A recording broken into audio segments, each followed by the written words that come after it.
Cristiano റൊണാൾഡോയോ Lionel മെസ്സിയോ ഇവരിൽ ആരാണ് ഏറ്റവും മികച്ച താരം? ഫുട്ബോൾ ആരാധകർക്കിടയിലെ ഈ ചോദ്യത്തിന് എന്തെങ്കിലും അവസാനം ഉണ്ടാവുമോ? ഇപ്പോൾ ഈ ചോദ്യത്തിനോട് പ്രതികരിച്ചെത്തുകയാണ് വില്യം രാജകുമാരൻ. ബ്രിട്ടൻ കിരീടാവകാശി ഇവിടെ അർജന്റീൻ ഇതിഹാസ താരത്തിനൊപ്പമാണ് നിൽക്കുന്നത്.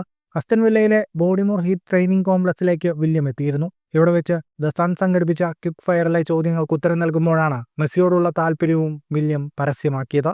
പെനാൽറ്റി ഷൂട്ടൌട്ടിലേക്ക് ഒരു താരത്തെ തിരഞ്ഞെടുക്കാൻ പറഞ്ഞാൽ സിദാൻ, ഡേവിഡ് ബെക്കാം എന്നിവരിൽ ആരെ തിരഞ്ഞെടുക്കുമെന്ന ചോദ്യത്തിന് ബെക്കാമിന്റെ പേരാണ് വില്യം പറഞ്ഞത്. ബ്രസീലിയൻ ഇതിഹാസം റൊണാൾഡോ നസാരിയോ, ഡേവിഡ് ബെക്കാം ഇവരിൽ ആരെ തിരഞ്ഞെടുക്കുമെന്ന ചോദ്യത്തിന് വില്യം രാജകുമാരൻ ബ്രസീലിയൻ താരത്തിനൊപ്പം നിന്നു. ഇതിനു പിന്നാലെയാണ് ക്രിസ്ത്യാനോ റൊണാൾഡോ മെസ്സി ചോദ്യമെത്തിയത്. മെസ്സിക്കൊപ്പം നിൽക്കുന്നു എന്നായിരുന്നു വില്യമിന്റെ മറുപടി.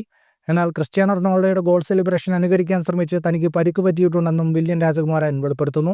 അസ്റ്റൺ വില്ലയാണ് വില്യം രാജകുമാരന്റെ പ്രിയപ്പെട്ട ഫുട്ബോൾ ക്ലബ്. യുവേഫ ചാമ്പ്യൻസ് ലീഗിൽ അസ്റ്റൺ വില്ല ക്വാർട്ടറിലെത്തി നിൽക്കുകയാണ്. PSG ആണ് ക്വാർട്ടർ ഫൈനലിൽ അസ്റ്റൺ വില്ലയുടെ എതിരാളികൾ.